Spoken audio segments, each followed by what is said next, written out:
We'll start out with a land acknowledgement that Missoula County acknowledges that this event takes place in the Aboriginal territories of the Salish and Kalispel people. And we'll start with the Pledge of Allegiance. Thanks, Emmy.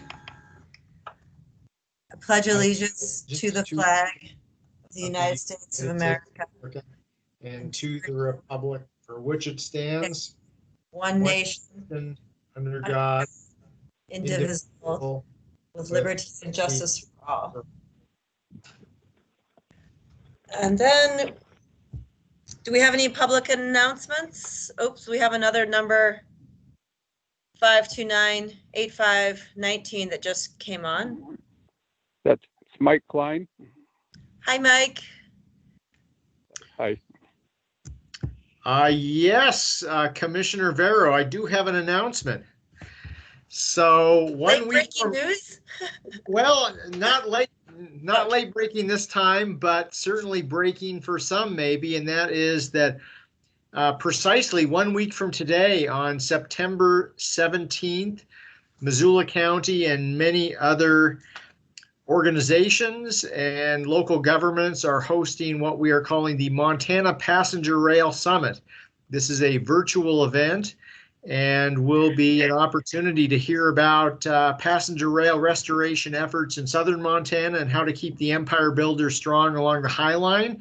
You can register for this, again, free virtual event by going to www.montanapassengerrailsummit.org.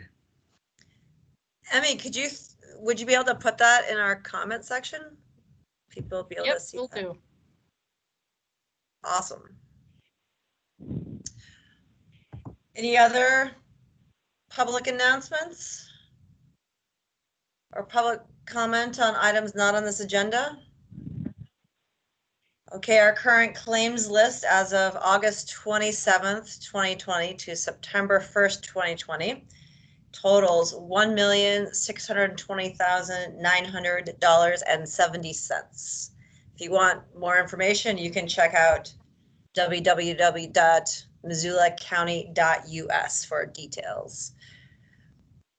We only have one hearing today. It's the Klein family transfer.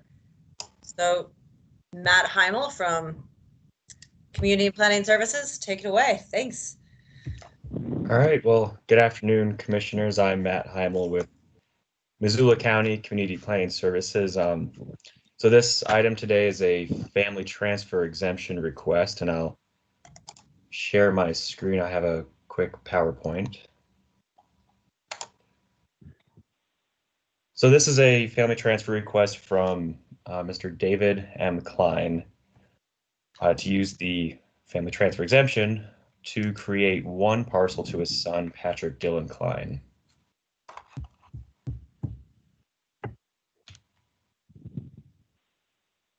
And my screen appears to have frozen.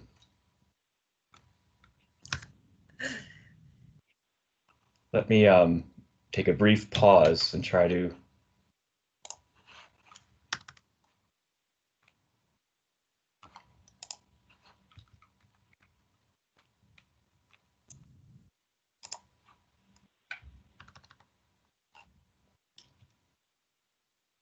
yeah, that's very unfortunate.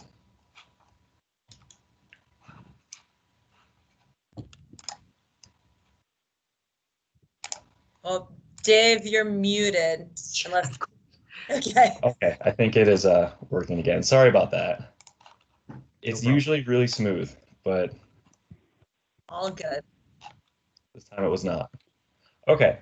So the subject property for the family transfer is at 16990 Touchette Lane in the Frenchtown area. This is about half a mile north of Interstate 90. Here's a closer aerial image. You can see the existing house in the south part and the road bisecting the parcel. The property is unzoned, and it's located within an area described by the Missoula County Growth Policy from 2016, which dates back to the 1975 Comprehensive Plan, And the growth policy recommends a residential density of 1 dwelling unit per 10 acres for this area. This is the existing configuration for parcel C.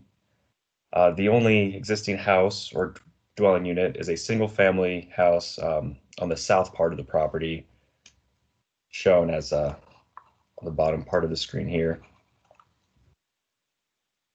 This property was originally created as parcel C of Certificate of Survey 65 in 1973.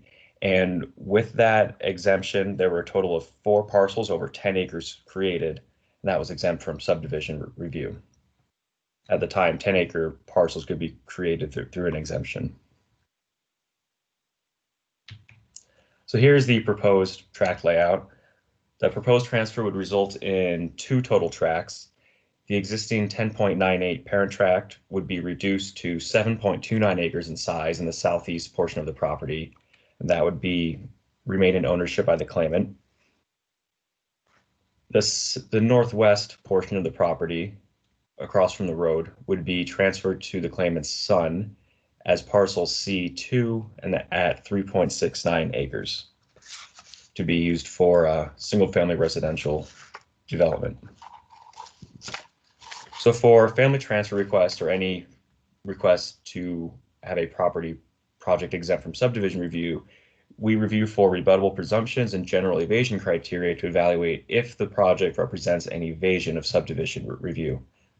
Triggering one or multiple of those criteria does not necessarily mean that it is evading subdivision review, but we look at the case as a whole. So this project did meet a few of those criteria, 2 rebuttable presumptions and 4 evasion criteria. And I'll go through each one and touch on each and describe where we landed on each one. So the first presumption that it met was that there was a transfer of land by a quitclaim deed followed by an attempted use of a subdivision exemption. And so this property has been under the same ownership since 2001, joint ownership of the claimant and his spouse, and a quitclaim deed was filed in this past January. And that was done solely for eligibility to use the family transfer exemption, given nature of the relationship with the claimant's son. And that's something we actually see, it's fairly common, so that doesn't necessarily mean that it's an evasion of subdivision review in this example. The second criteria being that there is no clear intent on the occupancy or use of transfer tracts. So in this project, although the application and surrounding information include clear intent for the claimant's son to own and construct a single-family house on the transfer tract, it's not entirely clear about the intended occupancy, and that's something that we can go over more in the series of questions that will be the next part of this hearing. So for the general evasion criteria, I mentioned there were 4 of those triggered. So the first one being that the original tract, or that the tract was transferred to the claimant in the last 2 years. So again, the claimant owned the property with his spouse since 2001, and it was only recently transferred to be eligible for this exemption. The second criteria is whether or not this tract has had a proposed exemption denied recently. And although not expressly denied by the Board of County Commissioners, a request to utilize a family transfer exemption by the claimant on this parcel was withdrawn during a public hearing this past March. And that withdrawal, which you can see the proposed layout here, was done following discussion during the hearing that cited the proposed number of tracts and the lack of clear intent for all recipients to reside on the tracts. And in this, if we recall, one of the proposed tracts was to be transferred to the claimant's spouse. And following discussion, the application was withdrawn and revised to reflect a reduction from 2 proposed tracts to 1, just for the claimant's son. The third criteria that we look at is whether the family transfer represents a pattern of development. And this one hit that criteria because it does meet this, it has a similar size to other tracts that were created by exemption and also shares road, but it does not necessarily lend itself to being an evasion of subdivision review because it's not a pattern of development with platted tracts, just sharing similarity and road access to other exempt tracts. And the fourth and final evasion criteria that this hit was whether or not the proposed division is incompatible with the growth policy. And for this project, the proposal will exceed the recommended density of 1 dwelling unit per 10 acres. That's recommended by the county growth policy from 2016. So with that, commissioners, I now have some questions for the applicant.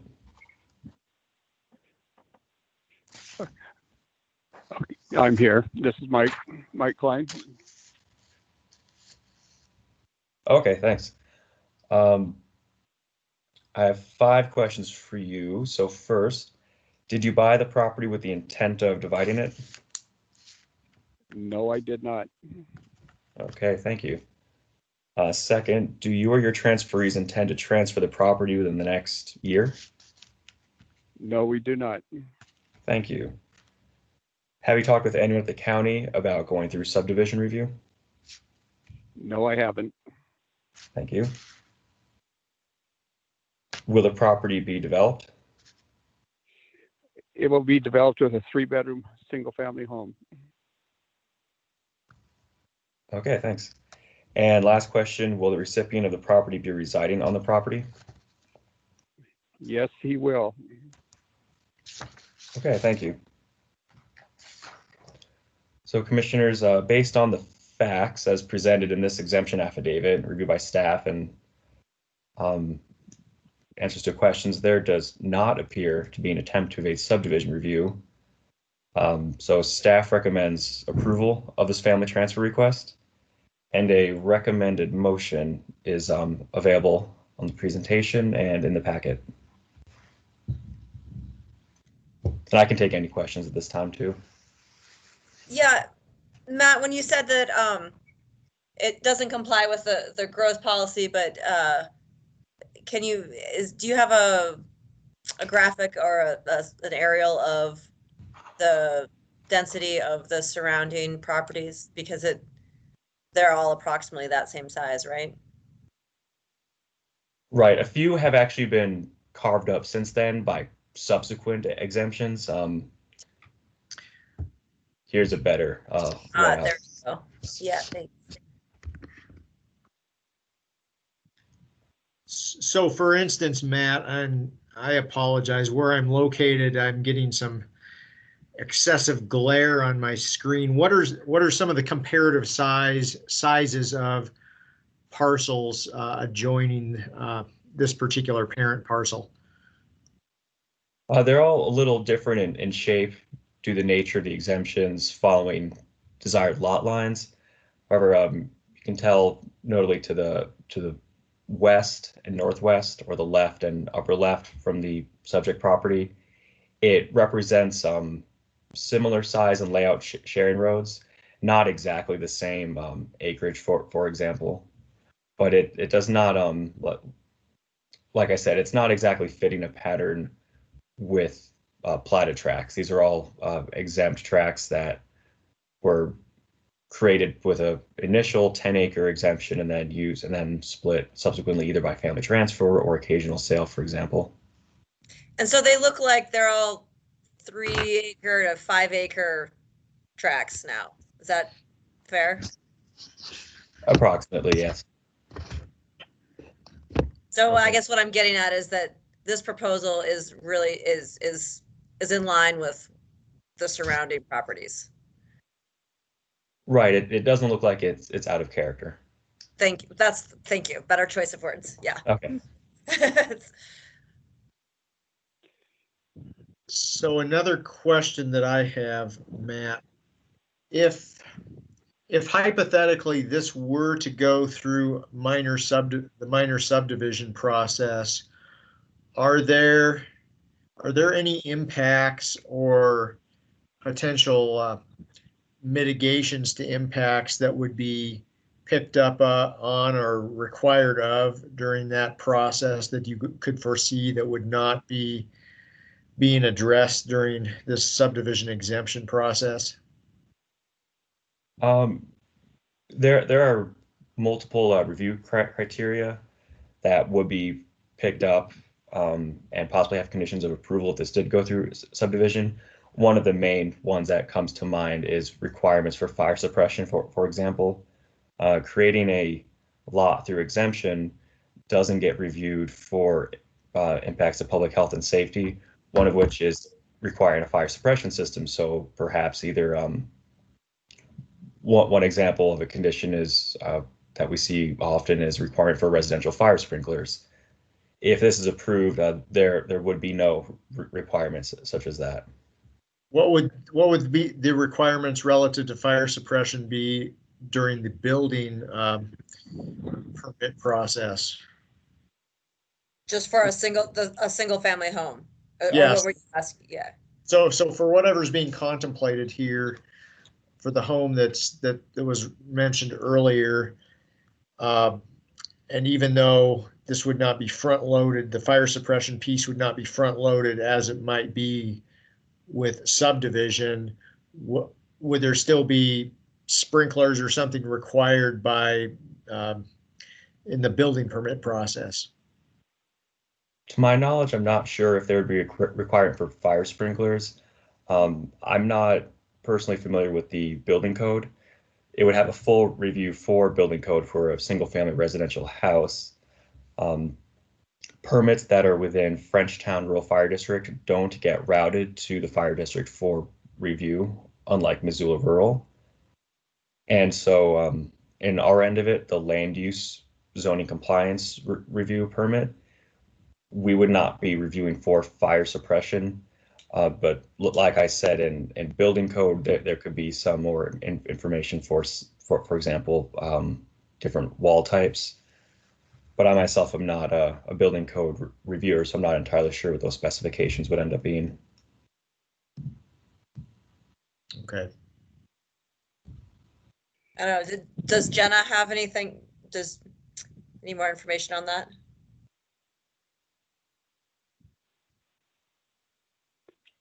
I think what Matt said is that it would be reviewed through building permit, and having to comply with building code is exactly what I would have added as well. Okay. Thanks. Yep.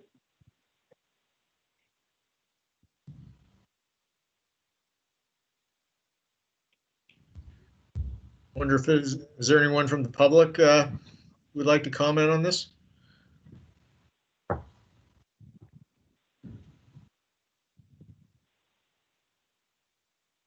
Okay. Don't see anything.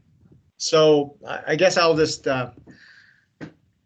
Matt, could you pull up the motion on the screen, please? Sure.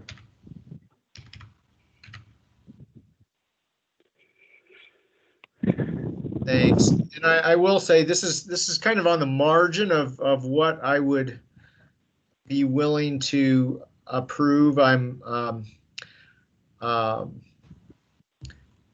I'm always a little suspect when we have proposals that are on the margin of not substantially complying with our growth policy, and substantial compliance is really the operative term there. And clearly this is not quite double the density, but approaching that as far as what's recommended in our growth policy for this area. But I think what is somewhat counterbalancing for me is looking at the aerial photo and the adjoining parcels and seeing that this is not completely out of keeping with the land use pattern in this particular area. Had it been, I think we'd be having a different conversation today. So with that said, I would move that the request by David M. Klein to utilize the family transfer exemption, MCA section 76-3-207 subpart 1B, to create and transfer one parcel for his son, Patrick Dillon Klein, as presented in the subdivision exemption affidavit, be approved. Second. All those in favor? Aye. Aye. Okay. And I will say, I would like to thank the applicant, Mr. Klein, and your representative for hearing what we said in the last session and going back to the drawing board a little bit. I appreciate the flexibility. Yes, I thank you. My wife was in such bad health, so that's why we kind of changed it around. Our son's going to come and do his best to take care of her while I work out of state. So thank you. Thank you. Thank you. And Thank you, yeah, Commissioner. thanks Matt and Jenna for Thank you. reworking this.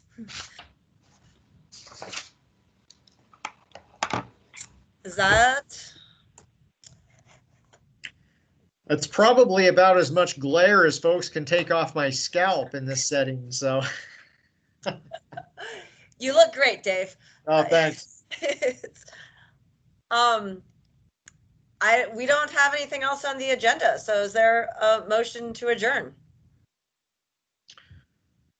I would so move. I think you can just adjourn if you want. Okay, well then we adjourn. Thanks, everyone. Thanks. Have a good day.